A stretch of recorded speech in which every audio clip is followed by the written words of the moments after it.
Sigmund Freud,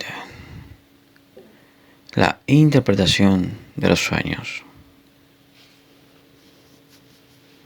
El proceso de desplazamiento. Al reunir los ejemplos de condensación onírica antes expuestos, hubimos de advertir la existencia de otra relación no menos importante. Observamos, en efecto, que los elementos que se nos revelan como componentes esenciales del contenido manifiesto están muy lejos de desempeñar igual papel en las ideas latentes. E inversamente, aquello que se nos muestra sin lugar a dudas como el contenido esencial de dichas ideas puede muy bien no parecer presentado en el sueño. Hállase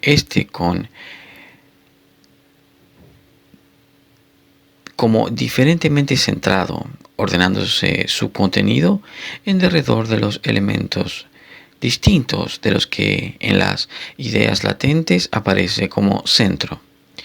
Así, en el sueño de la monografía botánica, el centro del contenido manifiesto es sin disputa el elemento botánico, mientras que en las ideas latentes se trata de los conflictos y complicaciones resultantes de la asistencia médica entre colegas y luego del reproche de dejarme arrastrar demasiado por mis aficiones, hasta el punto de realizar excesivos sacrificios para satisfacerlas. Careciendo el elemento botánica de todo puesto en este nódulo de las ideas latentes y hallándose en todo caso lejanamente enlazado a él por antítesis, dado que la botánica no pudo contarse nunca entre mis aficiones. El nódulo del sueño de Safo, antes relatado, está constituido por el subir y bajar, el estar arriba y abajo, mientras que las ideas latentes tratan de los peligros del comercio sexual con personas de baja condición, de manera que solo uno de los elementos latentes aparece incluido en el contenido manifiesto, en el que toma una injustificada expresión. En el sueño de los coleópteros, cuyo tema es la relación de la sexualidad con la crueldad, pasa también al contenido manifiesto uno de los factores latentes, la crueldad, pero formando parte de un tema distinto y sin conexión alguna con lo sexual. Esto es, arrancando de su contexto primitivo y convertido así en algo ajeno a él. En el sueño del amigo que es mi tío, la barba rubia, centro del contenido manifiesto, nos muestra relación alguna de sentido con los deseos de grandeza que vimos constituían el nódulo de las ideas latentes. Tales sueños nos dan una impresión de desplazamiento. Contrastando con estos elementos, el sueño de la inyección de Irma nos muestra que los elementos oníricos pueden también conservar, a través de la elaboración del sueño, el puesto que ocupan en las ideas latentes. El descubrimiento de esta nueva relación de significado totalmente inconsciente entre las ideas latentes y el contenido manifiesto no puede por menos que despertar al principio nuestro asombro. Cuando en un proceso psíquico de la vida normal descubrimos que una representación determinada ha sido elegida entre varias y ha alcanzado una especial vivacidad para la conciencia, solemos considerar este resultado como prueba de que la representación victoriosa posee un valor psíquico particularmente elevado, un cierto grado de interés. Pero advertimos ahora que este valor de los distintos elementos de las ideas latentes no permanece conservado o no es tenido en cuenta en la relación onírica. De cuáles son los elementos más valiosos de las ideas latentes no cabe duda un solo instante, pues nuestro juicio nos lo indica inmediatamente. Ahora bien, los elementos esenciales acentuados por un intenso interés pueden ser tratados en la elaboración onírica como si poseyeran un menor valor, y en su lugar pasan al contenido manifiesto otros que poseían seguramente menos valor en las ideas latentes. Experimentamos en un principio la impresión de que la intensidad psíquica de las representaciones carece de toda significación para la selección onírica, rigiéndose esta únicamente por la determinación más o menos unilateral de las mismas. Pudiera creerse que el sueño manifiesto no pasa aquello que posee mayor importancia en las ideas latentes, sino tan solo lo que en ellas se haya múltiplemente determinado.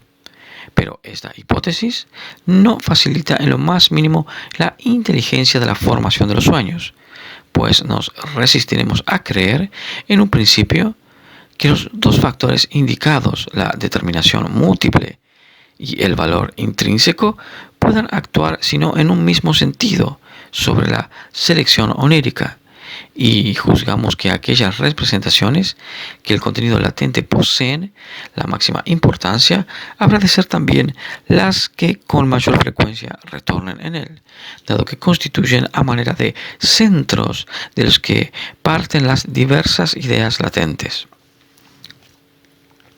Y sin embargo, puede el sueño rechazar estos elementos intensamente acentuados y multilateralmente sustentados y acoger en su contenido otro que no poseen sino la última de tales dos cualidades. Para resolver esta dificultad, recordaremos otra de las impresiones que experimentamos al investigar la superdeterminación del contenido manifiesto. No nos extrañaría que en algunos de nuestros lectores hubiesen juzgado ya en dicha ocasión que la superdeterminación de los elementos del sueño no constituía ningún descubrimiento de importancia, sino algo natural y esperado. En efecto, puesto que en el análisis se parte de dichos elementos y se anotan todas las asociaciones que el sujeto enlaza a cada uno de ellos, no es maravilla ninguna que en el material de ideas así reunido retornen los mismos. Con especial frecuencia, rechazando desde luego este juicio, expondré aquí algo a primera vista muy análogo. Entre las ideas que el análisis nos descubre, hallamos algunas muy lejanas al nódulo del sueño y que se comportan como interpolaciones artificiales, encaminadas a un determinado fin. Fácilmente descubrimos este. Tales ideas establecen un enlace a veces harto forzoso y rebuscado entre el contenido manifiesto y el latente. Y si en el análisis excluyésemos estos elementos, nos encontraríamos con que falta a los elementos del sueño no ya una superdeterminación, sino una determinación suficiente para las ideas latentes. Llegamos de este modo a la conclusión de que la múltiple determinación decisiva para la selección onírica no es siempre un factor primario de elaboración del sueño, sino con frecuencia un resultado secundario de un poder psíquico que aún desconocemos. De todos modos, tiene que ser muy importante para el paso de los diversos elementos al sueño, pues podemos observar que cuando nos surge espontáneamente y sin ayuda alguna del material onírico, es laboriosamente constituida. Habremos de pensar, por tanto, que en la elaboración onírica se exterioriza un poder psíquico que despoja de su intensidad a los elementos de elevado valor psíquico y crea además por la superdeterminación de otros elementos menos valiosos nuevos valores que pasan entonces al contenido manifiesto. Cuando así sucede, habrán tenido efecto en la formación del sueño una transferencia y un desplazamiento de las intensidades psíquicas de los diversos elementos, procesos de los que parece ser resultado la diferencia observable entre el texto del contenido manifiesto y el del latente. El proceso que así suponemos constituye precisamente la parte esencial de la elaboración de los sueños, y le damos el nombre de desplazamiento. El desplazamiento y la condensación son los dos obreros a cuya actividad hemos de atribuir principalmente la conformación de los sueños. No es, a mi juicio, nada difícil reconocer el poder psíquico que se exterioriza en los hechos del desplazamiento. El resultado de este proceso es que el contenido manifiesto no se nos muestra igual al nódulo de las ideas latentes, no reproduciendo el sueño, sino una deformación del deseo onírico inconsciente. Pero la deformación onírica nos es ya conocida y la hemos preferido a la censura que una instancia psíquica ejerce sobre otra en la vida mental, y el desplazamiento constituye uno de los medios principales para la consecución de dicha deformación.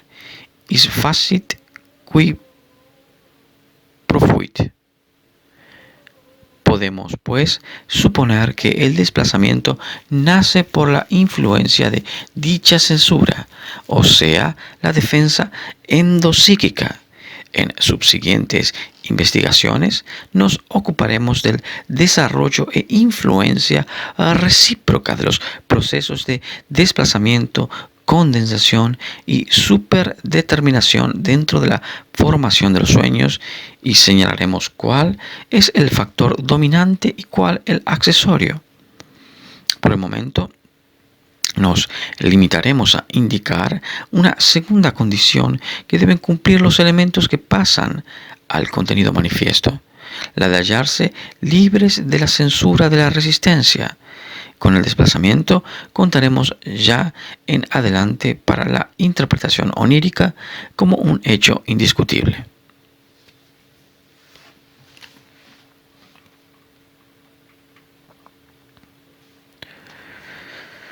Los medios de representación del sueño. Hemos descubierto hasta aquí que en la transformación del material ideológico latente en contenido manifiesto del sueño actúan dos factores principales, la condensación y el desplazamiento oníricos. Prosiguiendo nuestra investigación, habremos de agregar a ellos dos nuevas condiciones que ejercen una indudable influencia sobre la selección del material constitutivo de dicho contenido manifiesto. Pero previamente, y aún a riesgo de que parezca que hacemos un alto en nuestro camino, creo conveniente echar una primera ojeada sobre los procesos de desarrollo que se desarrollan en la interpretación onírica.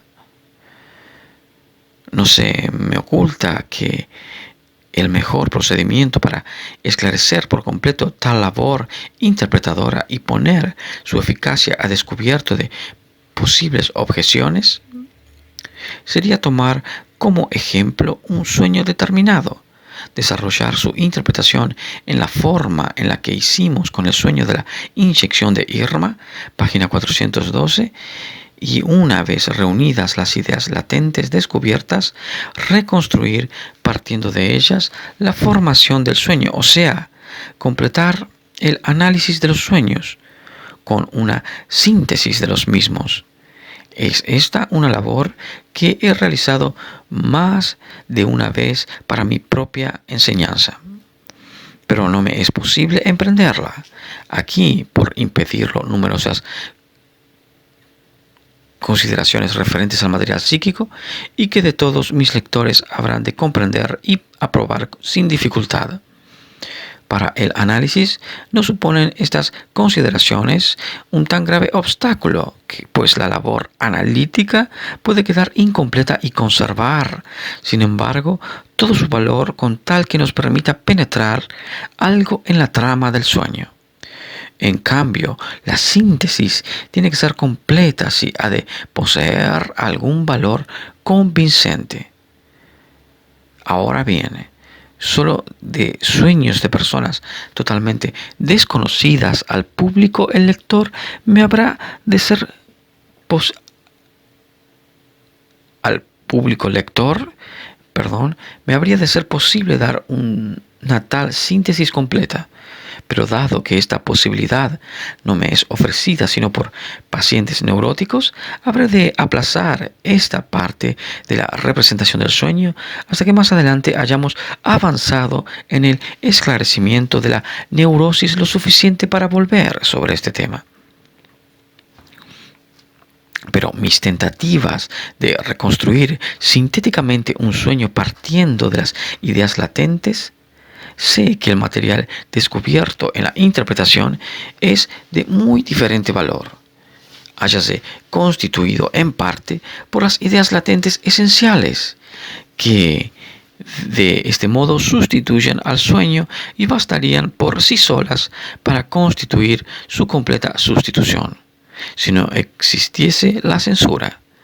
El resto de dicho material suele considerarse como poco importante, no concediéndose tampoco valor a la afirmación de que todas estas ideas han participado en la formación del sueño, pues entre ellas puede más bien encontrarse ocurrencias enlazadas o sucesos posteriores al mismo, acaecidos entre el momento de su desarrollo y el de la interpretación. Esta parte del material descubierto comprende todos los caminos de enlace que han conducido desde el contenido manifiesto hasta las ideas latentes, y también aquellas asociaciones intermediarias y de aproximación, por medio de las cuales hemos llegado en la labor de interpretación al conocimiento de dichos caminos. Por el momento nos interesan sino las ideas latentes esenciales, las cuales revelan ser casi siempre un complejo de ideas y recuerdos de complicadísima estructura y con todos los caracteres de los procesos mentales de la vigilia que nos son conocidos. Con gran frecuencia son concatenaciones de ideas que parten de diversos centros, pero que no carecen de puntos de contacto, y casi regularmente aparece junto a un proceso mental su reflejo contradictorio unido a él por asociaciones de contraste. Los diversos componentes de esta complicada formación muestran naturalmente las más variadas relaciones lógicas entre sí, constituyendo el primer término y el último, divagaciones y aclaraciones, condiciones, demostraciones y objeciones. Cuando la masa total de estas ideas latentes es sometida luego a la presión de la elaboración onírica, bajo cuyos efectos quedan los diversos fragmentos subvertidos, desmenuzados y soldados, como los témpanos de hielo a la deriva, surge la interrogación de cuál ha sido el destino de los lazos lógicos que hasta entonces había mantenido la cohesión del conjunto. ¿Qué representación alcanzan en el sueño los términos sí, por qué, tan, aunque, o y todas las demás conjunciones, sin las cuales nos es imposible comprender una oración o un discurso? La primera respuesta a esta interrogación es la de que el sueño no dispone de medio alguno para representar esas relaciones lógicas de las ideas latentes entre sí. La mayor parte de las veces deja a un lado las conjunciones señaladas y toma únicamente para elaborarlo el contenido objetivo de las ideas latentes. A cargo de la interpretación queda después la labor de reconstruir la coherencia que la elaboración onírica ha destruido. La falta de esta capacidad de expresión debe depender del material psíquico con el que el sueño es elaborado. A una análoga limitación se hallan sometidas las artes plásticas, comparadas con la poesía. que pueden servirse de la palabra y también en ellas depende tal impotencia del material, por medio de cuya elaboración tienden a exteriorizar algo. Antes que la pintura llegase al conocimiento de sus leyes de expresión, se esforzaba por compensar esta desventaja, haciendo salir de la boca de sus personajes filacterias en las que constaban escritas las frases que el pintor desesperaba de poder exteriorizar con la expresión de sus figuras. Quizás se nos presente aquí la objeción de que no es exacto que el sueño renuncie a la representación de las relaciones lógicas y pues existen algunos en los que se desarrollan las más complicadas operaciones mentales, en los que se demuestran y se contradice, se utiliza y se compara, del mismo modo que en el pensamiento despierto. Pero también aquí nos engaña una falsa apariencia. Cuando emprendemos la interpretación de tales sueños, averiguamos que todo ello es material onírico y no representación de una labor intelectual en el sueño. Lo que el aparente pensar del sueño reproduce es el contenido de las ideas latentes y no las relaciones de dichas ideas entre sí, si en cuya fijación es en lo que consiste el pensamiento. Más adelante expondré algunos ejemplos que ilustrarán estas afirmaciones. Lo que desde luego es fácilmente comparable es que todos los discursos orales que en el sueño aparecen y son expresamente calificados de tales por el sujeto, son siempre reproducciones exactas o solo ligeramente modificadas de discursos reales, cuyo recuerdo forma parte del material onírico. El discurso no es con frecuencia sino una alusión a un suceso contenido en las ideas latentes, siendo muy otro el sentido del sueño. De todos modos, no he de discutir que en la formación de los sueños interviene también una labor intelectual, crítica que no se limita a repetir materiales de los productos oníricos. Al final de estas consideraciones, habré de esclarecer la influencia de este factor y entonces veremos que tal labor intelectual no es provocada por las ideas latentes, sino por el sueño mismo, ya constituido en cierto modo. Queda pues fijado por el momento que las relaciones lógicas de las ideas latentes entre sí no encuentran en el sueño una representación especial. Allí donde el sueño muestra, por ejemplo, una contradicción, lo que existe es una oposición contra el sueño mismo, o una contradicción surgida del contenido de una de las ideas latentes. Solo de una manera muy indirecta corresponde una contradicción en el sueño a una contradicción entre las ideas latentes.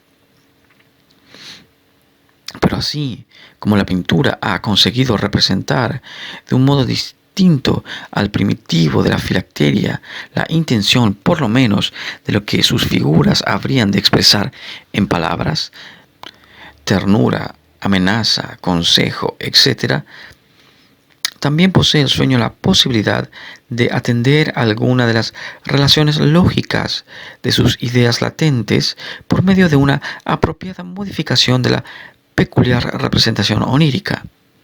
Puede comprobarse que esta facultad varía mucho en los diversos sueños, mientras que unos prescindan por completo del enlace lógico de sus materiales, intentan otros modificarlo lo más completamente posible.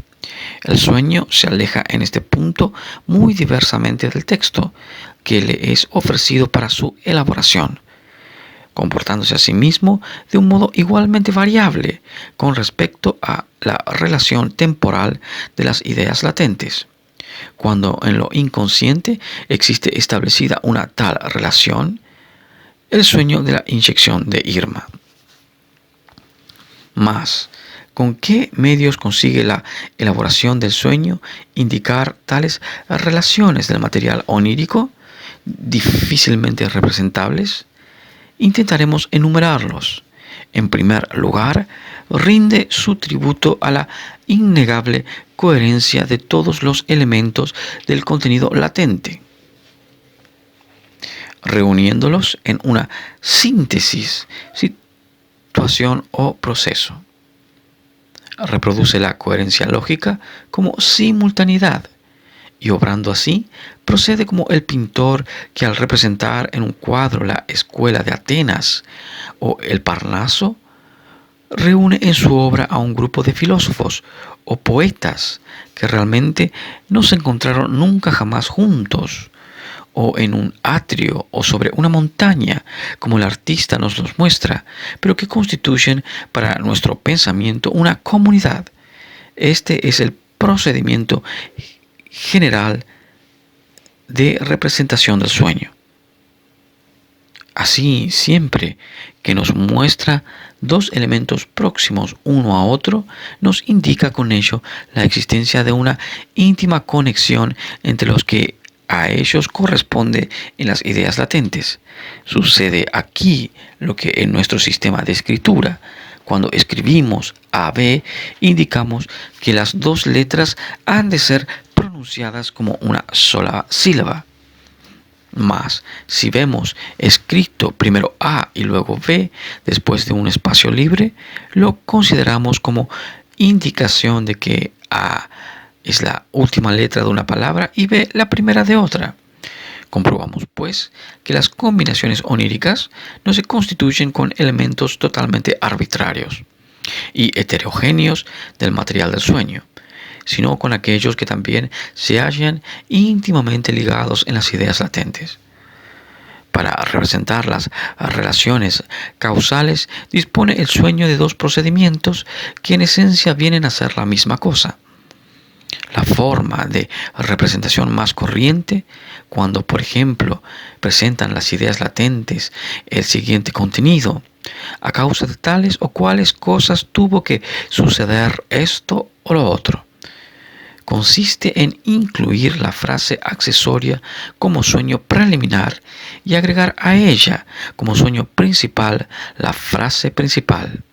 El orden de sucesión puede también ser el inverso, pero la frase principal corresponde siempre a la parte más ampliamente desarrollada.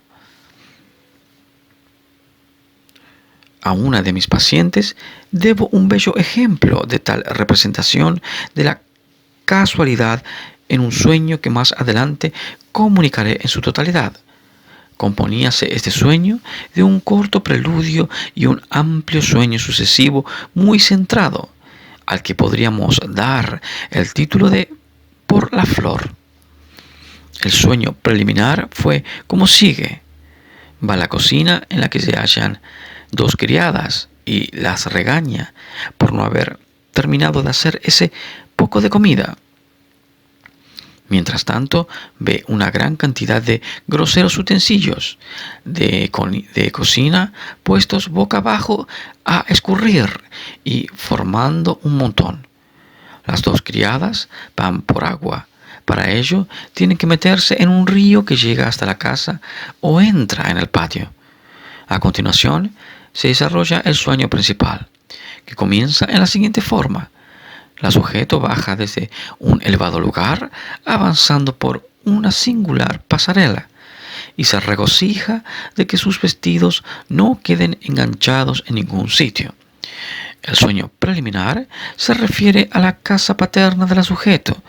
Las palabras que ésta dirige a las criadas las ha debido de oír sin duda a su madre en ocasión análoga. El montón de vastos utensilios de cocina procede del recuerdo de la cacharrería que existía establecida en la misma casa. La segunda parte del sueño contiene una alusión al padre del sujeto, el cual acostumbraba interesarse demasiado por las criadas y que murió a consecuencia de una enfermedad contraída en una inundación. La casa se hallaba situada a las orillas de un río. Así pues, el pensamiento que se oculta detrás del sueño preliminar es el siguiente. Por proceder yo de tan humilde e insatisfactoria condición, el sueño principal recoge este mismo pensamiento y lo expresa de una forma modificada por la realización de deseos. soy de elevada procedencia. En realidad, pues por ser de tan baja procedencia, ha sido esta mi vida. Por lo que hasta ahora he podido ver, la división de un sueño en dos partes desiguales no significa siempre la existencia de una relación causal entre las ideas correspondientes a cada una de las mismas. Con gran frecuencia parece como si en ambos sueños fuese representado el mismo material desde dos diferentes puntos de vista. Esto es lo que sucede seguramente en aquellas series de sueños sucesivos de una misma noche que terminan en una polución y a través de los cuales va conquistándose la necesidad somática, una expresión cada vez más clara. Puede también suceder que los dos sueños proceden de centros distintos del material onírico, cruzándose sus contenidos, de manera que uno de ellos presenta como centro aquello que en el otro actúa como indicación, y recíprocamente. En cambio, existen otros casos en los que la división en un breve sueño preliminar y un más extenso sueño ulterior significa realmente la existencia de una relación causal entre ambos fragmentos. El segundo procedimiento de representación a que antes nos referimos es puesto en práctica cuando el material dado presenta una menor amplitud y consiste en que una imagen onírica de una persona o de una cosa queda transformada en otra. Pero solo cuando vemos desarrollarse en el sueño esta transformación es cuando podemos afirmar la existencia de la relación causal y no en cambio cuando observamos simplemente que en lugar de una imagen ha surgido otra. Dijimos antes que los dos procedimientos empleados por el sueño para representar la relación causal venían a ser en el fondo una misma cosa. Ambos representan efectivamente la causación por una sucesión. El primero por la sucesión de los sueños y el segundo por la transformación inmediata de una imagen en otra. De todos modos, lo general es que la relación causal no tenga representación especial alguna, quedando envuelto en la obligada sucesión de los elementos del proceso onírico. La alternativa o esto o aquello no encuentra representación ninguna en el sueño, el cual acostumbra a coger todos los elementos que la componen, despojándose de su carácter alternativo. El sueño de la inyección de Irma nos da un clásico ejemplo de esta conducta del fenómeno onírico. El contenido de las ideas latentes de este sueño es como sigue. No soy responsable de que Irma no experimente mejoría alguna en estos sufrimientos. Ello depende o de su resistencia a aceptar mi solución o de las desfavorables circunstancias sexuales en que vive. Y que no me es posible modificar, o de que su enfermedad no es de naturaleza histérica, sino orgánica. Pero el sueño realiza todas estas posibilidades casi incompatibles e incluso no vacila en añadir a ellas otras más, tomándolas del deseo onírico latentes después de la interpretación.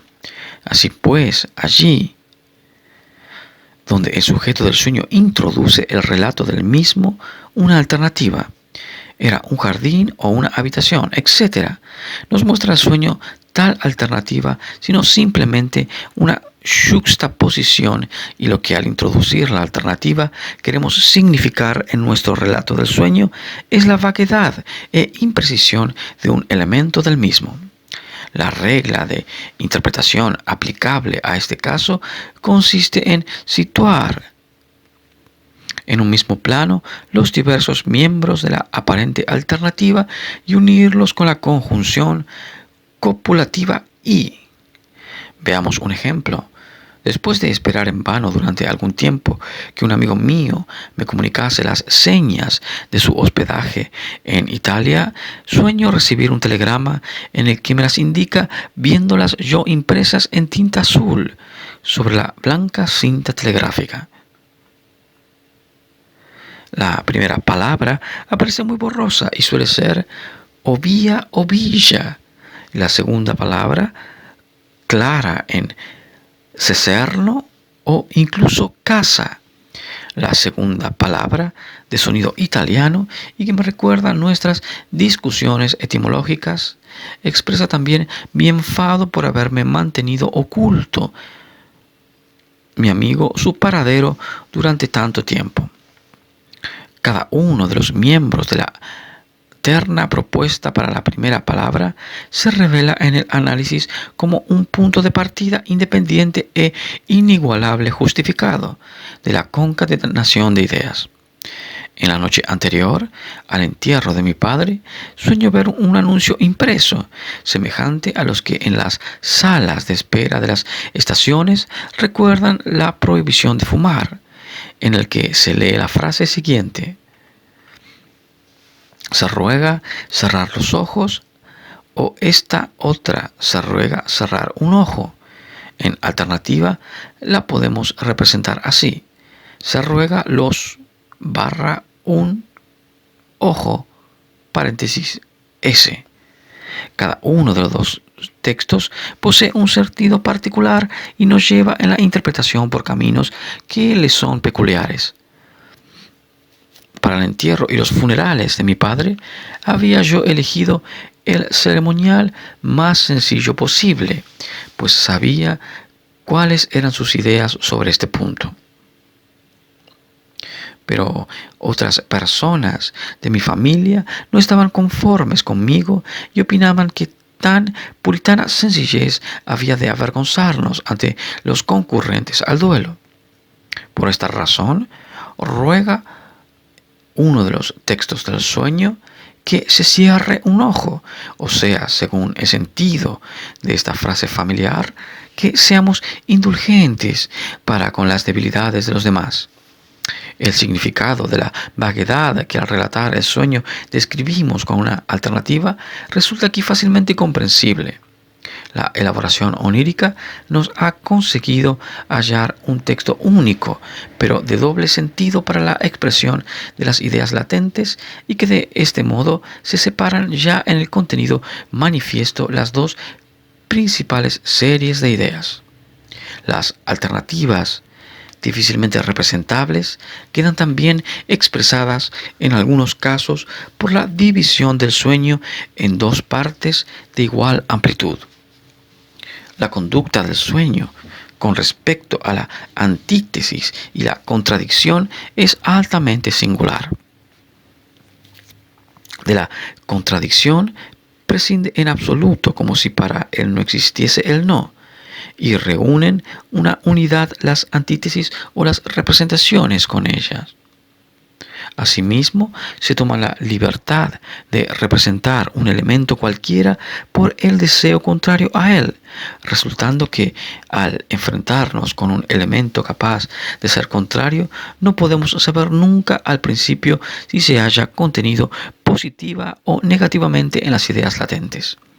En uno de los ejemplos últimamente citados, cuyo fragmento preliminar interpretamos, por proceder de tan humilde condición, desciende el sujeto por unas singulares pasarelas, llevando en la mano una rama florida. Dado que las asociaciones que a esta imagen enlaza la sujeto son la figura del ángel que en las pinturas de la Anunciación aparece ante la Virgen. La sujeto se llama María, con una vara de azucenas en la mano, y el recuerdo de las niñas vestidas de blanco que acompañan a la procesión de Corpus Christi por las calles tapizadas de verdes ramas. Habremos de deducir que la florida rama de un sueño constituye, sin duda alguna, una alusión a la inocencia sexual. Pero tal rama aparece cuajada de flores encarnadas, muy semejantes a camelias. La combinación del sueño nos muestra que al llegar la sujeto al final de su descenso, se ha deshojado ya casi todas las flores. Luego siguen claras alusiones al período. De este modo, la misma rama llevada como una vara de azucenas y como por una muchacha inocente es simultáneamente una alusión a la dama de las camelias, que como es sabido se adornaba siempre con una de estas flores, blanca de ordinario y roja durante los días del período. La florida rama, las flores de la muchacha en Des Matches Butlen de Goethe representa pues al mismo tiempo la inocencia sexual y su antítesis. Y este mismo sueño que expresa la alegría del sujeto por haber conseguido conservarse inmaculada en su camino, deja también transparentarse en algunos lugares, como en el deshojarse de las flores, un pensamiento contrario, el de haberse hecho culpable de diversos pecados contra la pureza durante su infancia.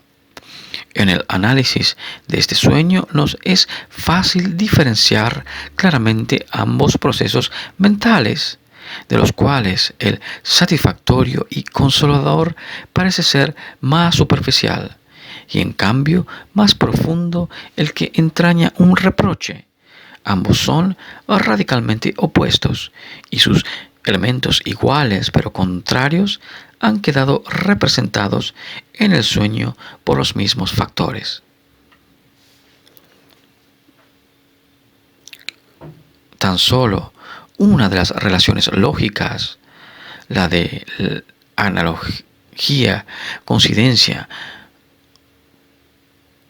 contacto, aparece acomodable a los mecanismos de la formación onírica, pudiendo así quedar representada en el sueño por medios mucho más numerosos y diversos que ninguna otra.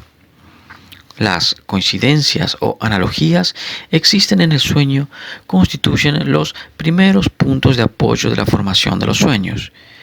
Y una parte nada insignificante de la elaboración onírica consiste en crear nuevas coincidencias de este género cuando las existencias no pueden pasar al sueño por oponerse a ello la resistencia de la censura. La tendencia a la condensación, característica de la elaboración onírica, presenta también su ayuda para la representación de la relación de analogía. La analogía, la coincidencia y la comunidad son representadas generalmente por el sueño mediante la síntesis en una unidad de los elementos que la componen. Cuando esta unidad no existe de antemano, el material del sueño es creada al efecto. En el primer caso hablamos de identificación y en el segundo de formación mixta. La identificación es utilizada cuando se trata de personas y la formación mixta cuando los elementos han de ser fundidos en una unidad. Son objetos, no obstante, también quedan constituidas formaciones mixtas de personas, del mismo modo que éstas son tratados con frecuencia por el sueño. Los lugares. La identificación consiste en que solo una de las personas enlazadas por una comunidad pasa a ser representada en el contenido manifiesto, quedando las restantes como reprimidas para el sueño. Pero en el sueño, esta persona que encubre las otras entra tanto en aquellas relaciones y situaciones que le son propias como en las correspondientes a cada una de las demás. Cuando la formación mixta se extiende a las personas, muestra ya la imagen onírica rasgos que pertenecen a las personas por ellas representadas, pero que no les son comunes, quedando así determinada por la reunión de tales rasgos una nueva unidad, una persona mixta. Esta mezcla puede realizarse de muy varios modos. La persona onírica puede llevar el nombre de una de aquellas a las que representa, y en este caso sabemos en el sueño de qué persona se trata, en una forma análoga a nuestro saber en la vida despierta, presentando en cambio los rasgos visuales de otra, o también puede aparecer de la segunda persona. Puede asimismo quedar representada en lugar de por rasgos visuales, por los ademanes que se atribuyen a la primera, las palabras que se colocan en sus labios o la situación en que se la incluye. En este último caso, comienza a borrarse la definida diferencia existente entre identificación y formación mixta. Pero también puede suceder que fracase la formación de tal persona mixta y entonces es atribuida la escena del sueño a una de las personas y la otra, generalmente más importante, aparece a su lado, pero sin intervenir para nada en la acción y realizando mero acto de presencia. Al relatar tales sueños, dice por ejemplo el sujeto: mi madre estaba presente. Steckel. Tales elementos del contenido manifiesto pueden entonces compararse a los determinativos de la escritura jeroglífica, signos no destinados a la pronunciación, sino a determinar a otros. La comunidad que justifica y por tanto crea la unificación de las dos personas puede hallarse o no representada en el sueño. Lo general es que la identificación o la formación de persona mixta sirva precisamente para ahorrar la representación de dicha comunidad. Así, en lugar de repetir A es enemigo mío y B también, construimos en el sueño una persona mixta con las de A y B, o nos representamos a A en un acto que caracteriza a B. La persona onírica así constituida se nos muestra en el sueño dentro de una nueva relación cualquiera, y la circunstancia de representar a A como B nos da derecho a incluir en el lugar correspondiente de la interpretación aquello que es común a ambas, o sea, su hostilidad hacia mí. De este modo, conseguimos con frecuencia una extraordinaria condensación del contenido onírico, pues podemos ahorrarnos la representación de circunstancias complicadísimas enlazadas a una persona cuando hallamos otra que participa también en ellas, pero en un grado mucho menor. Fácilmente se ve hasta qué punto puede servir también esta identificación para eludir la censura de la resistencia que tan duras condiciones impone a la elaboración de los sueños. Así, cuando lo que repugna a la censura reposa precisamente en aquellas representaciones enlazadas dentro del material onírico, a una de las personas y hallamos que, encontrándose también en relación con el material rechazado, lo está tan solo con una parte del mismo, el contacto en los puntos no libres de censura nos da derecho a constituir una persona mixta caracterizada en ambas direcciones por rasgos indiferentes. Esta persona mixta y de identificación resulta entonces apropiada por estar libre de censura para pasar al contenido manifiesto.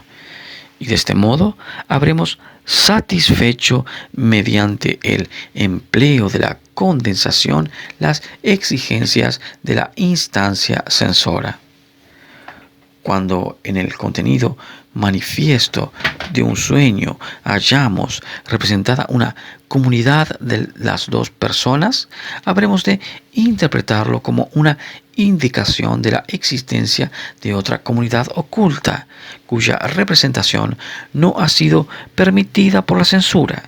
En estos casos, ha tenido efecto, en cierto modo, un desplazamiento de la censura. En estos casos ha tenido efecto, en cierto modo, un desplazamiento de la comunidad en favor de la representabilidad del hecho de sernos mostrada la persona mixta en el sueño con un elemento común indiferente, debemos deducir la existencia de la otra comunidad, nada indiferente, esta vez en las ideas latentes. La identificación o la formación de personas mixtas sirve por tanto en el sueño para diversos fines. 1. Para la representación de una comunidad de las dos personas.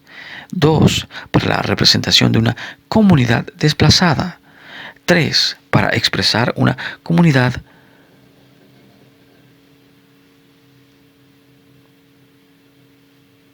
simplemente deseada, dado que el deseo que entre dos personas exista o quede establecida, una comunidad coincide frecuentemente con un intercambio de las mismas. Es expresado también en el sueño tal deseo por medio de la identificación. En el sueño de la inyección de Irma, deseo cambiar a esta paciente por otra. Esto es, que otra persona llegue a incluirse como Irma en el número de mis pacientes. El sueño atiende este deseo mostrándome una persona que se llama Irma, pero que es sometida a un reconocimiento médico en circunstancias correspondientes exclusivamente a la otra. En el sueño del amigo que es mi tío queda constituido este intercambio en centro del sueño y me identifico con el ministro tratando y juzgando tan adversamente como él a mis colegas. Sin excepción alguna, he podido comprobar que en todo sueño interviene la propia persona del sujeto. Los sueños son absolutamente egoístas. Cuando en el contenido manifiesto no aparece nuestro yo y sí únicamente una persona extraña, podemos aceptar sin la menor vacilación que se ha ocultado por identificación detrás de dicha persona y habremos de agregarlo al sueño. En cambio, otras veces que nuestro yo aparece en el contenido manifiesto, la situación en que se nos muestra incluido nos indica que detrás de él se esconde por identificación otra persona. Con esto nos advierte el sueño que en la interpretación deberemos transferir a nosotros algo referente a dicha otra persona y que nos es común con ella. Hay por último sueños en los que nuestro yo aparece entre otras personas, las cuales revelan ser, una vez solucionada la identificación, otras tantas representaciones suyas. Al interpretar estos casos, habremos de enlazar a nuestro yo, deduciendo de tales identificaciones determinadas representaciones a las que la censura ha puesto el veto. Así pues, podemos representar múltiplemente nuestro yo en el sueño directamente una vez y otras mediante su identificación con personas distintas. Por medio de unas cuantas identificaciones de este género, puede obtenerse la condensación de un abundantísimo material. Las identificaciones de lugares de nombre determinado son aún más sencillas de solucionar que las de personas, pues falta en ellas la perturbación que siempre introducen en el sueño, las poderosas energías del yo. En uno de mis sueños de Roma, véase página 465, sé que me encuentro en esta ciudad, pero me asombra ver en una esquina numerosos carteles anunciadores redactados en alemán. Esta última imagen constituye una realización de deseos, a la que asocio enseguida Praga. El deseo en sí procede de un juvenil periodo de nacionalismo.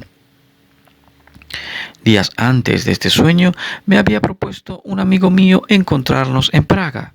La identificación de Roma y Praga se explica, pues una comunidad deseada, quisiera reunirme con mi amigo en Roma, mejor que en Praga, e intercambiar estas ciudades para nuestro encuentro.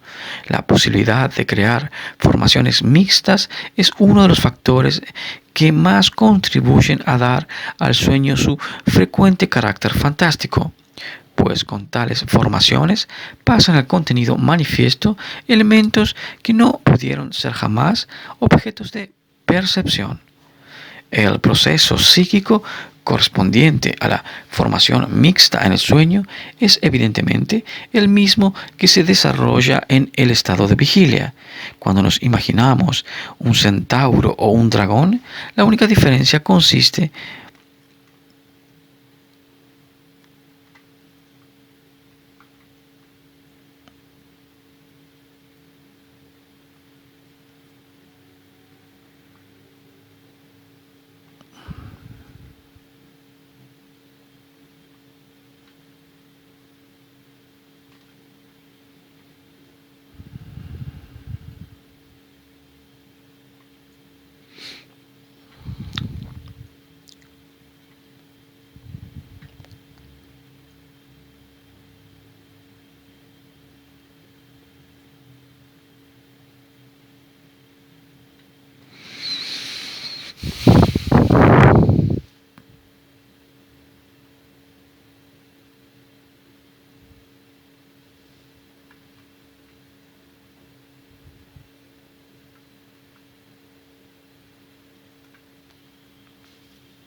en que la creación fantástica de la vigilia se rige por la impresión que nos proponemos produzca su resultado, mientras que la formación mixta del sueño queda determinada por un factor exterior a la conformación, esto es, por la comunidad existente en las ideas latentes.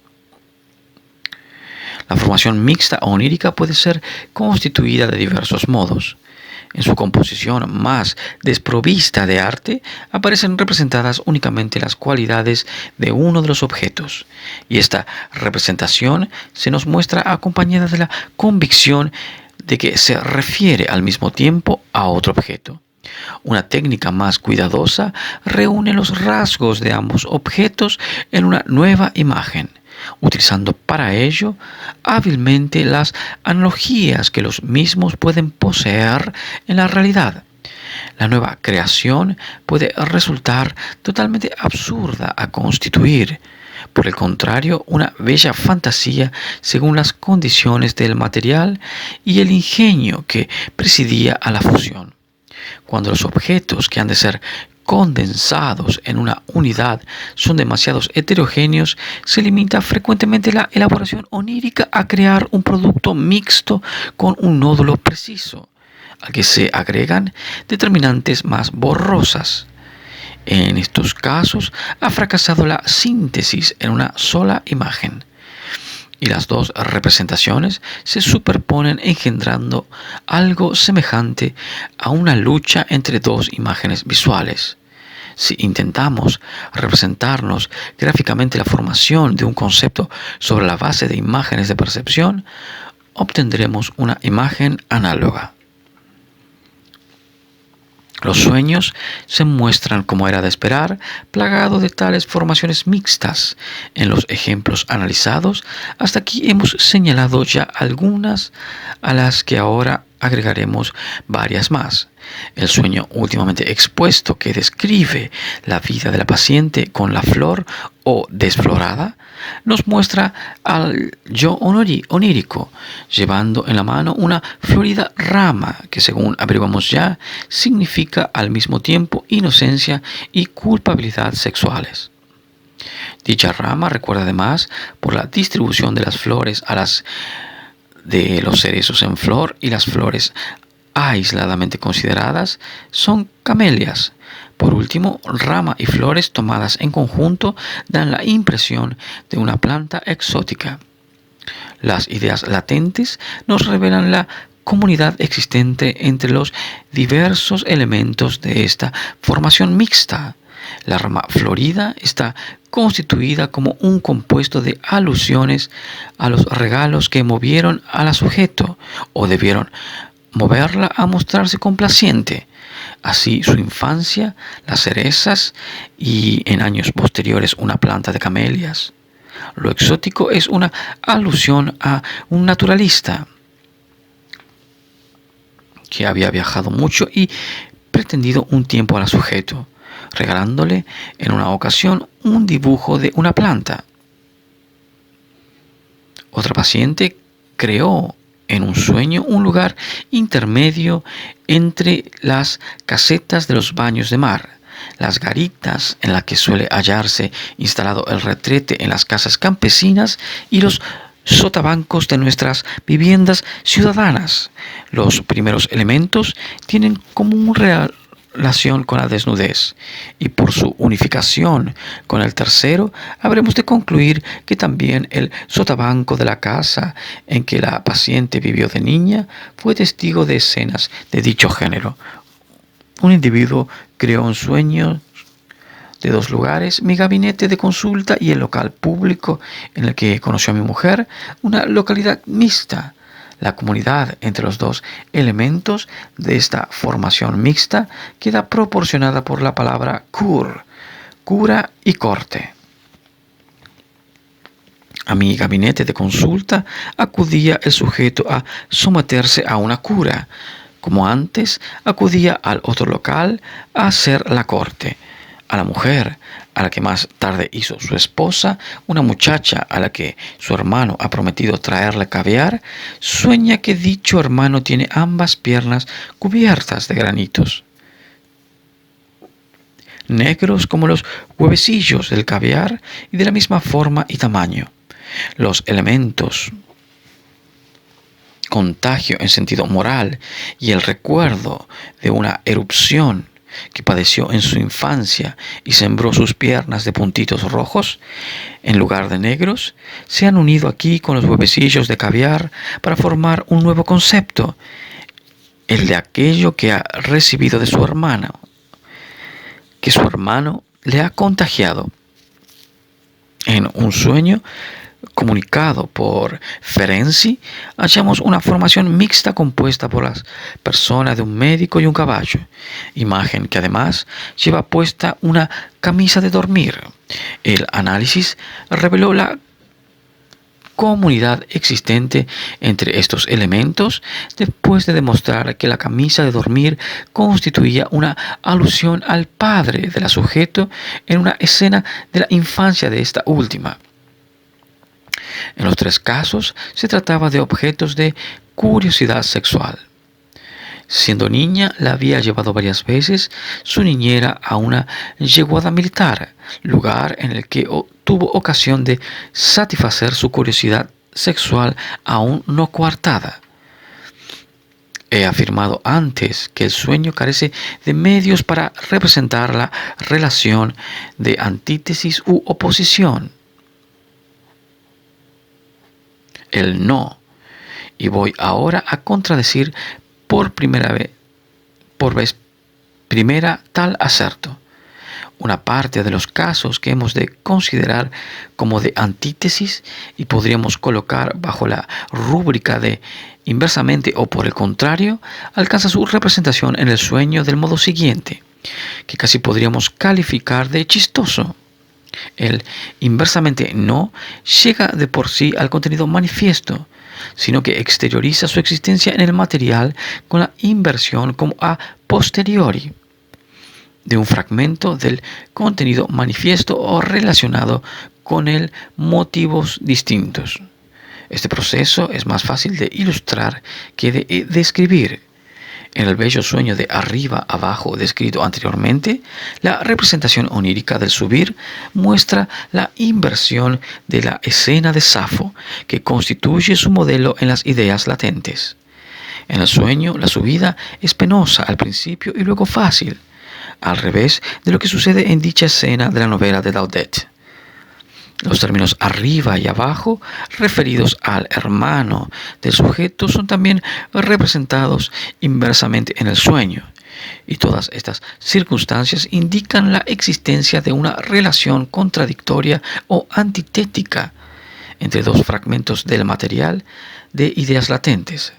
Relación consistente, según vimos, en que la fantasía infantil del sujeto le mostraba llevado en brazos de su nodriza. Inversamente, como en la novela llega el protagonista en brazos de su amada, también mi sueño del ataque de Goethe contra M entraña una tal inversión que hemos de deshacer para conseguir interpretarlo. Su contenido manifiesto expone que Goethe ha hecho objeto de un violentísimo ataque literario a un joven escritor, a el señor M. La realidad, tal y como se halla contenida en las ideas latentes, es que un amigo mío, hombre de reconocido talento, ha sido atacado por un joven escritor nada conocido. En este sueño establezco un cálculo tomado como punto de partida el año de la muerte de Goethe. En la realidad, partía el cálculo del año en que nació el paralítico. La idea dominante del material onírico resulta ser mi oposición a que se trate a Goethe como un demente, y el sueño me dice lo que sucede es todo lo contrario. Si no alcanzas a comprender este libro, el imbécil eres tú y no el autor. En todos estos sueños de inversión parece además hallarse contenida una relación a un sentimiento despectivo, volver la espalda a alguien. Así, en el sueño de Safo, con respecto al hermano del sujeto, es por último digna de mención la frecuencia con que tales inversiones aparecen en los sueños provocados por sentimientos homosexuales reprimidos. La inversión o transformación de un elemento es su contrario en uno de los medios de representación que el sueño emplea con mayor frecuencia por serle de múltiple utilidad, sirviendo en primer lugar para dar cuerpo a la realización de deseos, contraria a un determinado elemento de las ideas latentes. La expresión ojalá hubiera sido al revés es con frecuencia la que mejor traduce la reacción del yo contra un recuerdo penoso. Pero cuando la inversión se nos muestra más valiosa es cuando la consideramos desde el punto de vista de la censura, pues crea una considerable deformación de los elementos que de representar se trata, hasta el punto de paralizar al principio toda tentativa de comprensión del sueño. Por tanto, cuando un sueño nos rehúsa tenazmente su sentido, deberemos intentar la inversión de determinados fragmentos de su contenido, operación con la cual queda todo aclarado en el acto muchas veces. A más de la inversión del contenido, habremos de tener en cuenta la de la sucesión en el tiempo. La deformación onírica emplea en efecto con frecuencia la técnica consistente en representar al principio del sueño el desenlace del suceso o la conclusión del proceso mental, y al final del mismo las causas del primero o las premisas del segundo. Aquellos que no tengan en cuenta este medio técnico de la deformación onírica permanecerán perplejos ante la labor de la interpretación.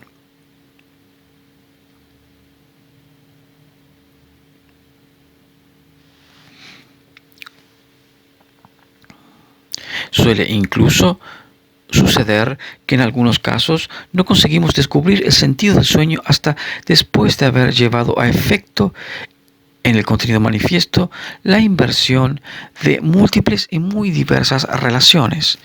De este modo se esconde, por ejemplo, en el sueño de un neurótico obsesivo el recuerdo de su deseo infantil de la muerte de su temido padre. Detrás de las siguientes palabras, su padre le regañaba porque vuelve muy tarde a casa, pero los datos obtenidos con anterioridad en el tratamiento y las ocurrencias del sujeto demuestran que la idea primitiva es la que se haya enfadado con su padre y que para él siempre volvía a casa demasiado temprano, demasiado pronto. hubiera preferido que no hubiera vuelto. Deseo idéntico al de su muerte. Véase página 502. Siendo niño, se había hecho culpable el sujeto de una agresión sexual a otra persona durante una larga ausencia de su padre. Ya había sido amenazado con las palabras: ya verás cuando vuelva tu papá. Si queremos proseguir aún más allá las relaciones entre el contenido manifiesto y las ideas latentes, tomaremos como el mejor punto de partida el sueño mismo y nos plantearemos la interrogación de cuál es, con relación a las ideas latentes, el significado de determinados caracteres formales de la representación onírica.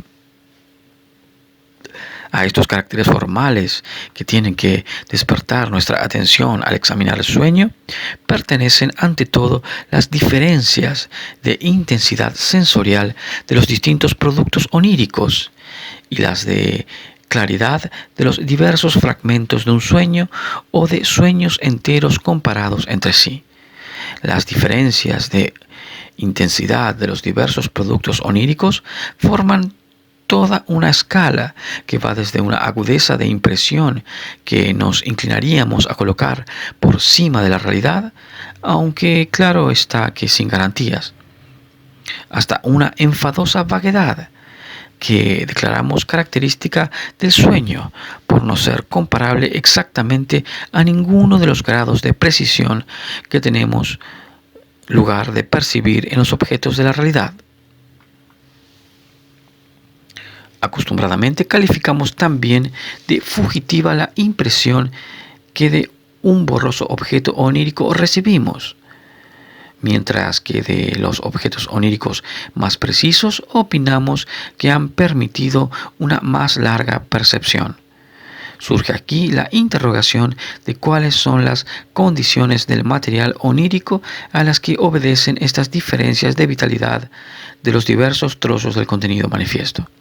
Habremos de rebatir, ante todo, algunas hipótesis que parecen imponerse a este respecto, dado que en el material onírico puede hallarse incluidas, desde luego, sensaciones reales percibidas durante el reposo.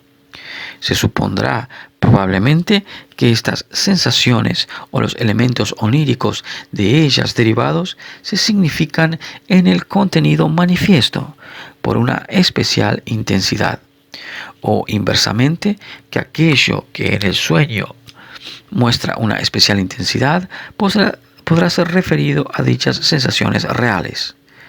Ahora bien, mi experiencia no me ha confirmado jamás estas hipótesis. No es exacto que aquellos elementos del sueño que son derivados de sensaciones percibidas durante el reposo, estímulos nerviosos, se distingan por su mayor intensidad de los que proceden de recuerdos. El factor realidad carece de toda influencia sobre la determinación de la intensidad de las imágenes oníricas. Podría también suponerse que la intensidad sensorial, vivacidad de las diversas imágenes oníricas, se hallaba en relación con la intensidad psíquica de los elementos correspondientes en las ideas latentes. En estas últimas, la intensidad coincide con el valor psíquico, y los elementos más intensos no son otros que los más importantes, los cuales constituyen el nódulo. Ahora bien, sabemos que precisamente la mayor parte de estos elementos no consiguen pasar por impedírselo la censura al contenido manifiesto. Sin embargo, podría ser que aquellos más próximos derivados suyos que los representan mostrasen en el sueño un más alto grado de intensidad, sin que por ello tuvieran que constituir el centro de la representación onírica. Pero también esta sospecha queda destruida por la observación comparativa del sueño y del material onírico. La intensidad de los elementos del primero no tiene nada que ver con la de los que constituyen el segundo, y entre el material onírico y el sueño tiene efectivamente lugar una completa transmutación de todos los valores psíquicos. Un elemento fugitivamente animado y encubierto por imágenes más intensas, es muchas veces el único que descubrimos. Constituye un derivado directo de aquello que en las ideas latentes dominaba en absoluto. La intensidad de los elementos del sueño aparece determinada en otra forma distinta y por los factores independientes entre sí. En primer lugar, advertimos sin esfuerzo la especial intensidad con la que se nos muestran representados en el sueño aquellos elementos en los que se exterioriza la realización de deseos.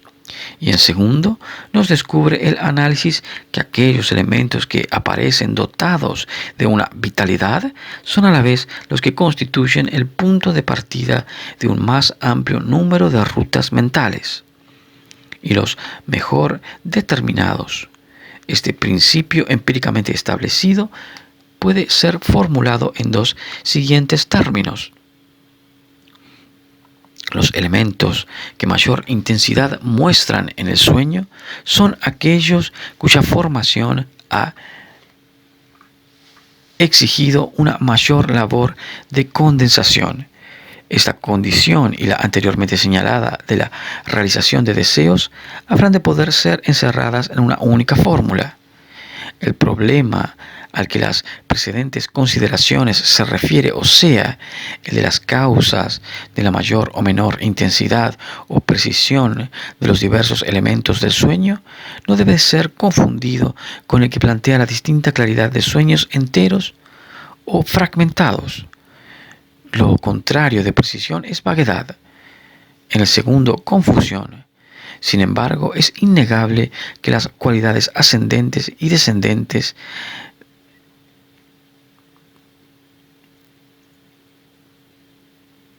de ambas escalas se presentan en mutua correspondencia.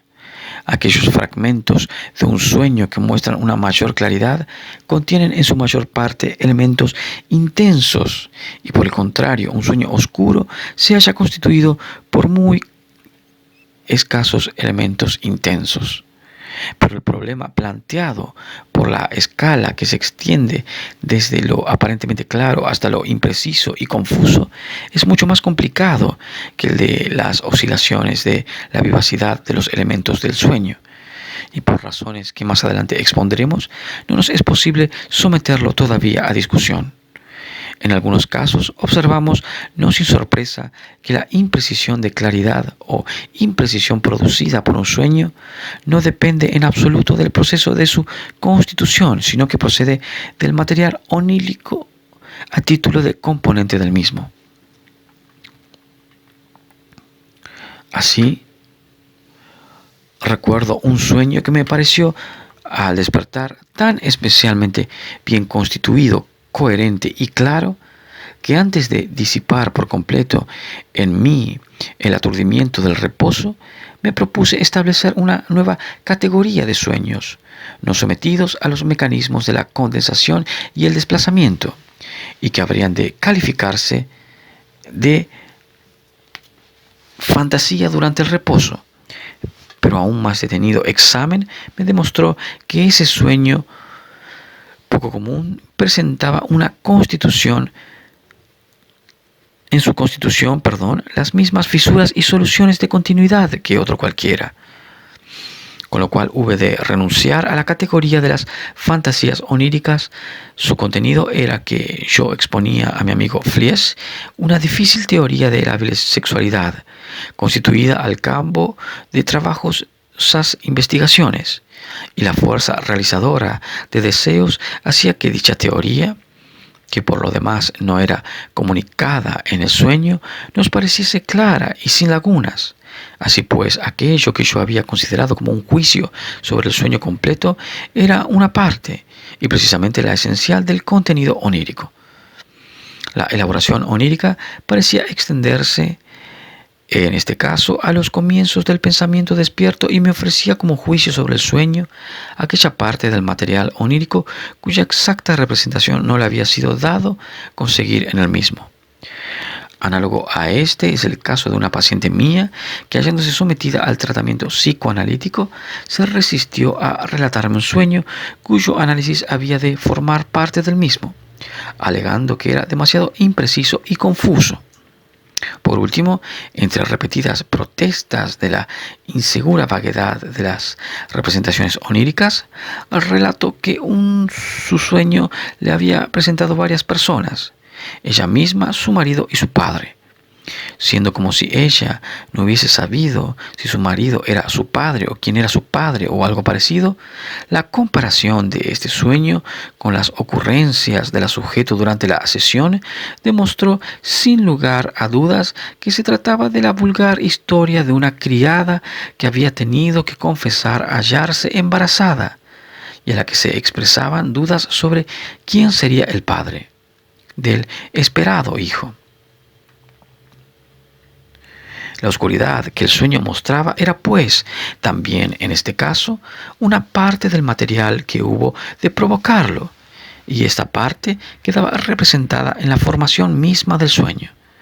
La forma del sueño o del soñar es utilizada con sorprendente frecuencia para la representación del contenido encubierto. Las glosas del sueño, esto es, las observaciones aparentemente inocentes sobre el mismo, tienden con frecuencia a ocultar con el mayor refinamiento el fragmento de lo soñado, aunque lo que en realidad hagan es revelarlo. Así, cuando un sujeto dice al llegar aquí se borra, se limpia el sueño, y descubre luego el análisis una reminiscencia infantil de haber espiado a una persona que se limpiaba después de defecar, y en este otro caso que precisa de una más amplia comunicación.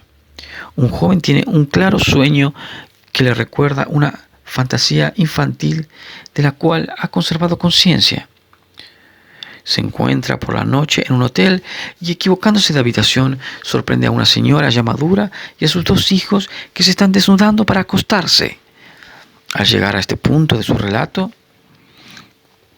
dice el sujeto: aquí presenta el sueño varios huecos como si faltase algo.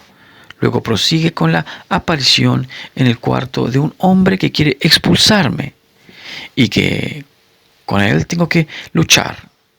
Después de inútiles esfuerzos del sujeto para recordar el contenido y la intención de la fantasía infantil a la que su sueño alude abiertamente, advertimos que dicho contenido resulta dado en sus propias manifestaciones sobre el fragmento onírico impreciso. Los huecos se refieren a los genitales de las mujeres que se desnudan para acostarse, y la frase como si faltara algo describe el carácter principal del órgano sexual femenino. En sus años infantiles ardía el sujeto en curiosidad por ver unos genitales femeninos y se inclinaba aún a la teoría sexual infantil que atribuye a la mujer la posesión de un miembro viril. Una análoga reminiscencia revistió parecida forma en otro sujeto. Sueño que entro con la señorita de K en el restaurante del parque, luego sigue una parte oscura, una interrupción. Después me encuentro en la sala de una casa de prostitución en la que veo a 2 o 3 mujeres, una de ellas en camisa y en pantalones.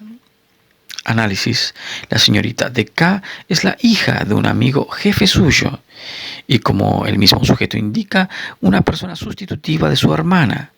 No ha tenido sino muy pocas ocasiones de hablar con ella, pero una vez entablaron una conversación en la que reconocieron su diferencia de sexo como si se hubieran dicho: yo soy un hombre y tú una mujer. En el restaurante de su sueño no ha estado sino una sola vez, acompañando a la hermana de su cuñado, muchacha que le es por completo indiferente. Otra vez acompañó a 3 señoras hasta la entrada del mismo. Dichas 3 señoras eran su hermana, su cuñada y la citada hermana de su cuñado. Indiferentes las 3 para él, pero pertenecientes a la serie de la hermana. Solo rarísimas veces, 2 o 3 en toda su vida, ha entrado en una casa de prostitución. La interpretación se apoyó en la parte oscura o la interrupción del sueño y confirmó que siendo niño había sido llevado el sujeto por su curiosidad a contemplar, aunque solo muy raras veces, los genitales de su hermana. Algunos días después surgió en él recuerdo consciente del reprobable acto a que el sueño aludía. Todos los sueños de una misma noche pertenecen, por lo que a su contenido respecta, a la misma totalidad, y tanto su división en varios fragmentos como la agrupación y el número de los mismos son muy significativos, y deben de ser considerados como una parte de la exteriorización de las ideas latentes. Esta interpretación de sueños constituidos por varios fragmentos principales o en general de aquellos que pertenecen a una misma noche, no debemos olvidar tampoco la posibilidad de que tales sueños sucesivos y diferentes posean la misma significación y expresen los mismos sentimientos por medio de un distinto material. El primero de tales sueños homólogos suele ser entonces muy frecuente, el más deformado y tímido, y el segundo se muestra más atrevido y claro. Ya el sueño bíblico de las espigas y las vacas, soñado por el faraón e interpretado por José, perteneció a esta clase. Josefo la expone más detalladamente que en la Biblia. Antigüedades Judías, tomo 2, capítulos 5 y 6. Después de relatar el primer sueño, dice el rey: a continuación de este primer sueño desperté intranquilo y medité qué es lo que podía significar, pero luego volví a quedarme dormido y tuve otro sueño mucho más extraño, que me produjo aún más espanto y confusión. Al terminar de escuchar el relato del faraón, dice José: tu sueño, oh rey, es apariencia doble, pero sus dos visiones poseen una misma significación. En su Beitrag zur Psychologie des Erotisches refiere Jung como un disfrazado sueño erótico de una colegiala fue comprendido y reproducido en diversas variantes por sus compañeras sin necesidad de interpretación ninguna. Y observa con relación a estos relatos de sus sueños que el pensamiento final de una larga serie de imágenes oníricas contiene exactamente aquello mismo que ya se intentó representar en la primera imagen de la serie. La censura rechaza el complejo durante el mayor tiempo posible por medio de encubrimientos simbólicos, desplazamientos, transformaciones en materia inocente, etc., renovados de continuo. Lugar, cita página 434. Scherner conoció perfectamente esta peculiaridad de la representación onírica y la describe al desarrollar su teoría de los estímulos orgánicos como una ley especial, página 399. Por último, observa la fantasía en todas las formaciones oníricas emanadas de determinados estímulos nerviosos, la ley general de no pintar al principio del sueño, sino las más lejanas y libres alusiones al objeto estimulante.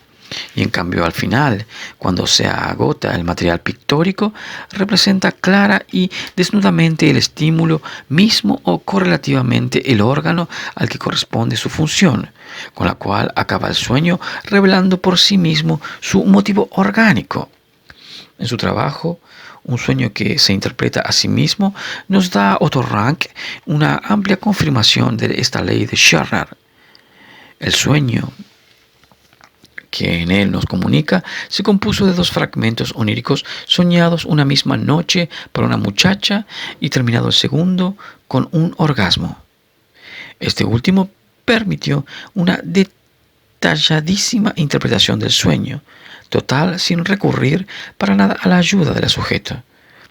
Y la abundancia de relaciones entre dos contenidos de ambos fragmentos oníricos mostró que el primero expresaba, aunque más tímidamente, lo mismo que el segundo, de manera que el de la polución, contribuyó al total esclarecimiento del primero.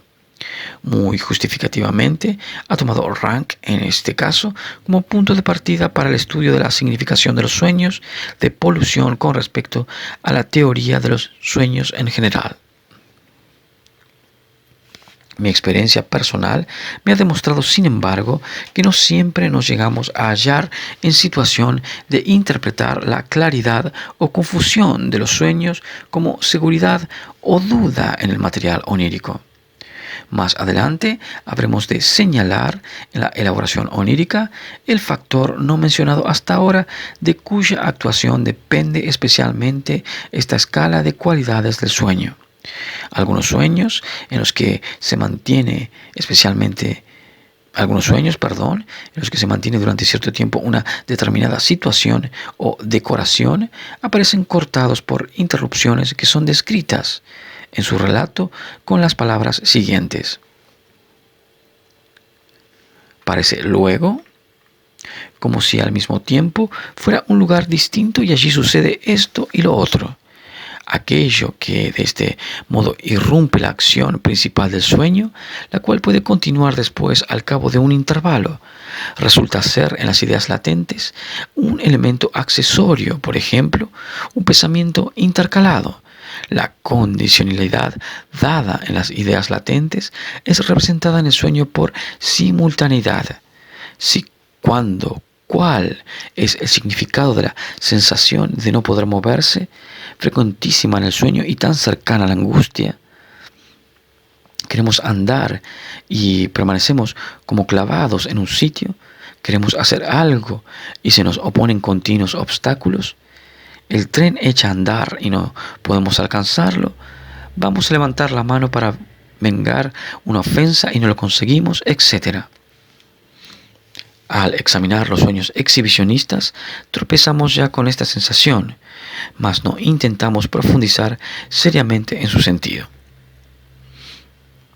Es muy cómodo, pero también muy insuficiente responder que durante el reposo existe una parálisis motora que se hace notar al durmiente. Por dicha sensación, pues de ser así, habremos de preguntarnos cómo es que no soñamos de continuo con tales movimientos estorbados. Debemos pues suponer que tal sensación susceptible siempre a surgir durante el reposo. Obedece a determinados fines de la representación y no es despertada sino cuando el material onírico precisa de ella para una determinada exteriorización. La imposibilidad de realizar algo no aparece siempre en el sueño como sensación, sino también simplemente como parte del contenido manifiesto. La comunicación de un ejemplo de este género ha de contribuir al esclarecimiento del proceso onírico discutido. Expondré pues muy abreviadamente un sueño en el que aparezco acusado de falta de honradez. La escena representa una mezcla de sanatorio particular y varios otros locales. Se presenta un criado y me invita a seguirle para ser objeto de un registro. En el sueño sé que se ha echado algo de menos y que el registro obedece a la sospecha de que soy yo quien se ha apropiado lo que falta. El análisis nos muestra que el concepto registro debe ser tomado en doble sentido e incluye también el registro reconocimiento médico. Penetrado de mi inocencia y consciente de mi autoridad de médico de cabecera y consejero en aquella casa, sigo tranquilamente al criado. Ante una puerta nos recibe otro que dice, señalándome, ¿cómo me trae usted a este señor? Que es una persona decente, sin que el criado me acompañe ya. Paso a un amplio salón en el que se hallan instaladas diversas máquinas y que me recuerda una cámara de tormento con sus infernales torturas. Atado a uno de los potros, veo a uno de mis colegas que, contra lo que era de esperar, no reparaba atención ninguna en mí. Resulta que ahora puedo ya irme, puedo ya andar, pero no encuentro mi sombrero y no puedo irme, no puedo andar. La realización de deseos de este sueño es evidentemente la de ser reconocido como persona honorable y poder irme. Por tanto, debe de existir en las ideas latentes un amplio material contrario a dicha realización. El poder marcharme es señal de que ha sido absuelto. Y por tanto, si el sueño trae consigo al terminar un incidente que me lo impide, no ha de ser muy aventurado concluir que por medio de este rasgo se exterioriza dicho material contrario, reprimido. Así pues, el que no encontrar el sombrero significa que no soy un hombre honrado. La imposibilidad de realizar algo en el sueño es una expresión de la contradicción, un no, y por tanto habremos de rectificar nuevamente nuestra anterior afirmación de que el sueño no puede expresar el no. En otros sueños en los que la imposibilidad de realizar el movimiento no aparece ya tan solo como situación, sino como sensación, queda expresada por la sensación de parálisis la misma contradicción, pero más enérgicamente, como una voluntad a la que se le opone la voluntad contraria. Así pues, la sensación de parálisis representa un conflicto de la voluntad. Más adelante veremos que precisamente la parálisis motora durante el reposo es una de las condiciones fundamentales del proceso psíquico que se desarrolla en el curso del sueño. El impulso transferido a las vías motoras no es otra cosa que la voluntad y nuestra seguridad que en el reposo habremos de sentir como coartado dicho impulso. Hace que todo este proceso sea apropiadísimo para la representación del querer y del no, que al mismo se opone. Después de mi explicación de la angustia, se comprende fácilmente que la sensación de coerción de la voluntad se nos muestre tan próxima a dicho estado y se enlace con él tan frecuentemente en el sueño. La angustia es un impulso libidinoso que parte de lo inconsciente y es coartado por lo preconsciente.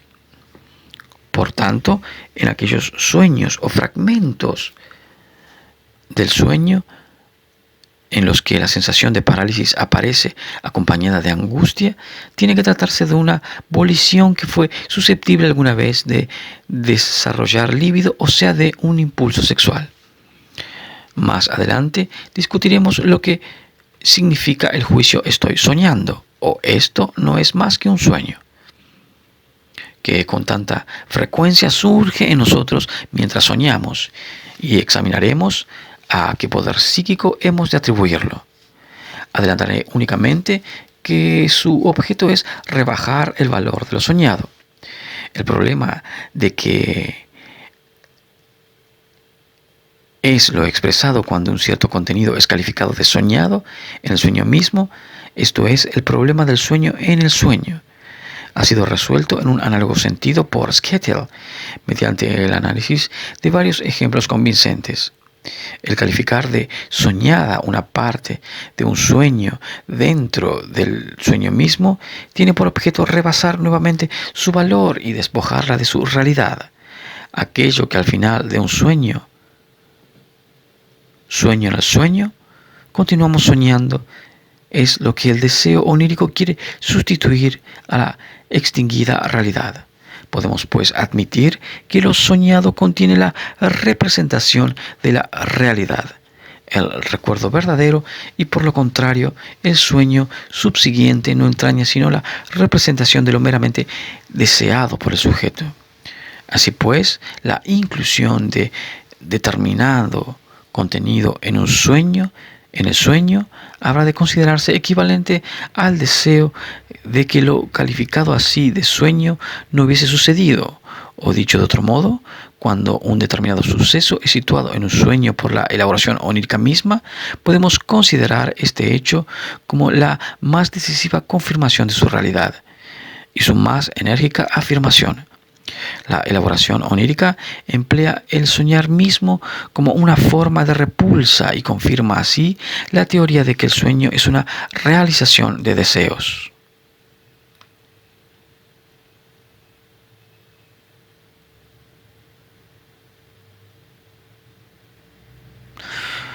Bueno, vamos a dejar hasta ahí. La interpretación de los sueños, capítulo 6, ya como dije antes, es un capítulo largo, extremadamente largo, el más largo de todos.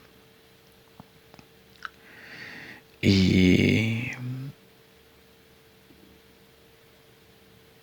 a su vez es el que más contenido, obviamente, ¿no? El que más contenido tiene, pero en el cual el contenido se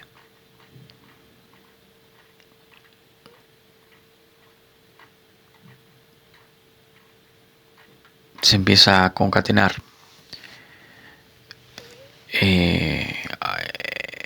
Es decir, en el cual ya desde el punto de partida Freud ya empieza a establecer que sus dos factores constructores oníricos, el desplazamiento y la condensación, como los dos factores primordiales en los cuales por los cuales son generados los sueños, y a su vez hasta donde termine la lectura, obviamente llevándolo a su motor principal, que es una expresión de deseo. Pero bien, en esta parte del capítulo, que no tengo para hacer un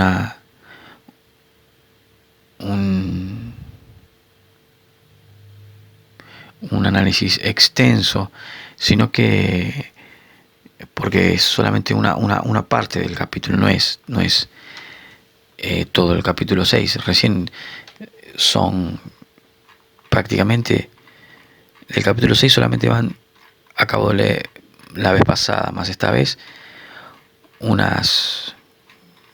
prácticamente unas 3 horas, y solamente van 3 puntos. O sea, en el capítulo anterior, en el punto anterior del capítulo 6, Freud expone la condensación como modo representativo jeroglífico, por así decirlo, o como él lo dice, de los elementos simbológicos del sueño. Y acá también ya lo empieza a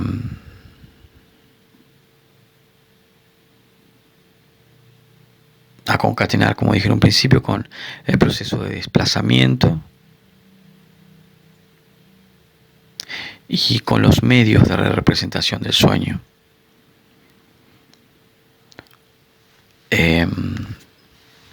Bueno, los puntos más destacables de estos primeros 3 ítems, y del último en particular, que es el que de los 2 últimos que acabo de leer, son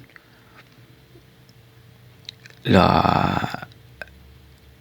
puntos en común que él empieza a establecer, que eso es lo que le permite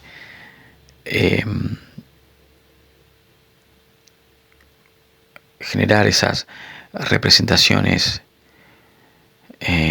cuasi jeroglíficas entre sujetos y lugares que representan, que tienen una cuestión particular que los une, ¿no? Que los une a modo de representación para el sueño de una persona. Después también lo menciona un poco a Jung una vez que empieza, porque estos 2 ítems en sí no arrojan mucho más de lo que se venía hablando, más que su funcionalidad tratando de ser demostrada, ¿no? O sea, no hay mucho más sobre lo que explayarse. Y por momentos sí menciona a Jung cuando esclarece toda esta amalgama de ejemplificaciones que por un momento sí se resultan un poco tediosas, hasta llegar a lo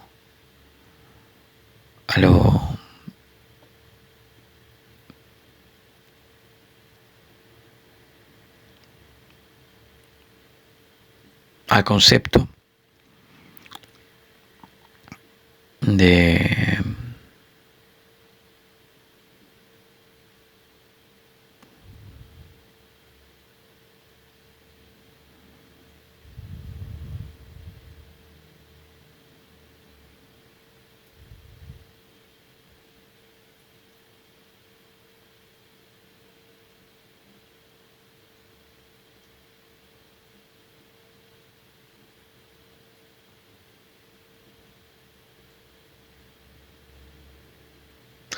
esas representaciones simbólicas manifiestas que algunas se les da, las cataloga con un grado de mayor intensidad y otras no, pero todo correlacionado también con algo que sí implica mucho la teoría de Jung, que es el sueño bíblico del faraón, interpretado por José de las vacas y de las cosechas mal logradas. O sea, lo que él nos dice, que en un primer sueño el faraón no logra interpretar completamente el significado, ¿no? Pero se suceden otros sueños que consecutivamente sí, todos en su correlación expresan lo mismo, expresan ese significado de las tribulaciones que iba a tener el pueblo egipcio, bla, bla, bla. Pero esto ya es más a lo bíblico, pero en lo conceptual, a lo que quiere establecer Freud, sí, la concatenación de esos sueños, ¿no? Pero no es nada que él no haya mencionado antes, sino que él está estableciendo sus parámetros de funcionalidad dentro de esta elaboración onírica, que es en sí todo el capítulo 6, el extenso capítulo 6. Así que bueno, no sé si porque ahora lo usa un poco más técnico a veces, no, así que no sé si darle todo, pero no creo que si leerlo todo una sola vez, las largas horas que serían, por ahí creo que se pierden muchas texturas de lo que él quiere plasmar, ¿no?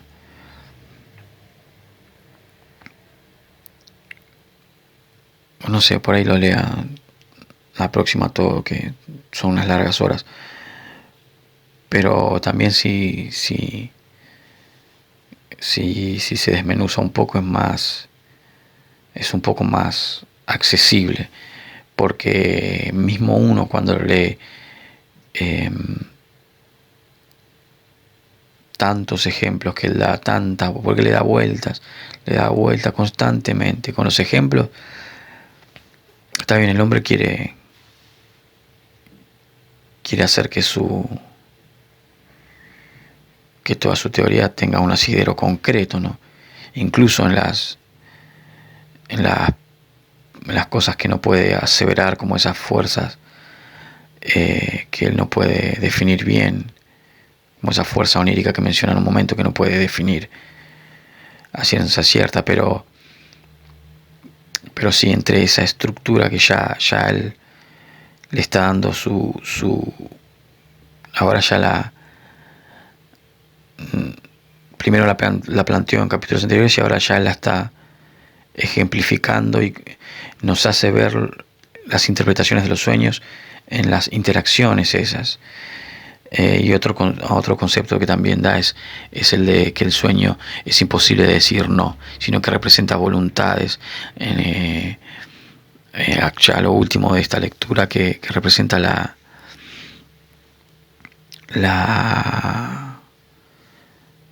contradicción de voluntades que también se manifiestan como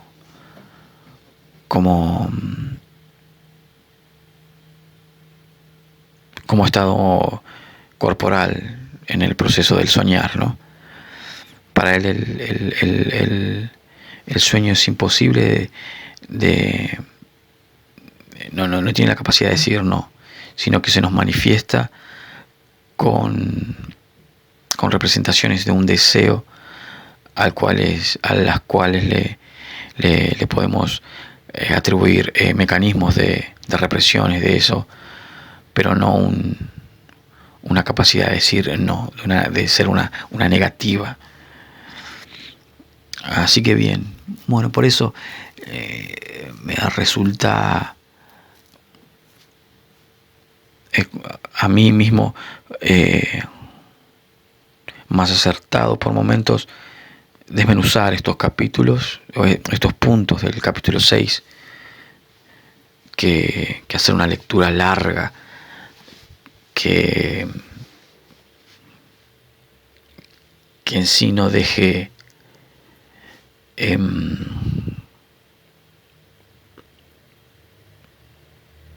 ver todo, ver cómo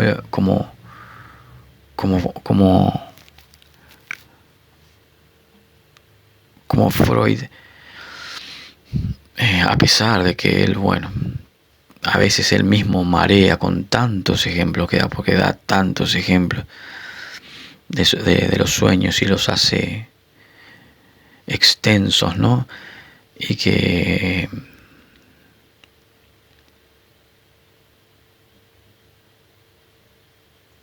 en esa constante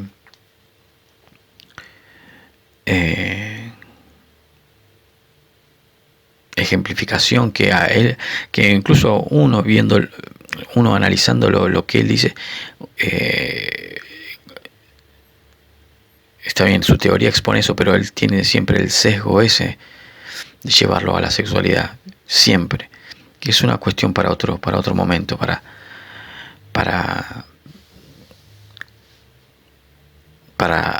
largo análisis al respecto de eso. Pero bueno,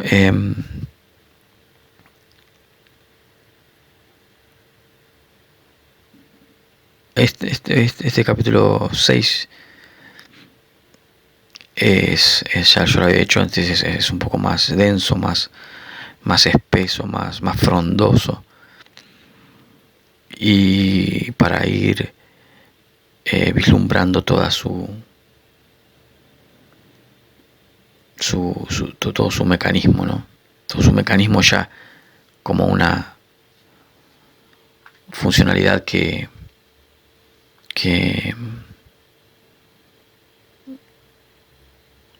adquiere un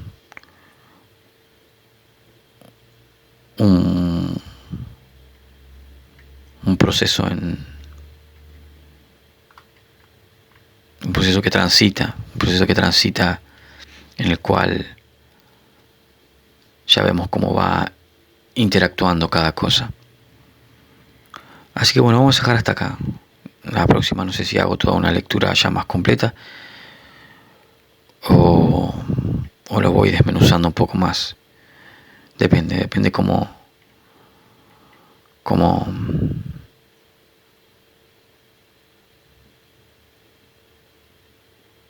porque me pasa algo particular, es como me asiente en la lectura conceptual o en la lectura, porque a veces siento que si me extiendo mucho más en la lectura pierdo conceptos que me parecen importantes. Así que bueno, depende cómo lo lea para la próxima. Así que bueno, hasta acá.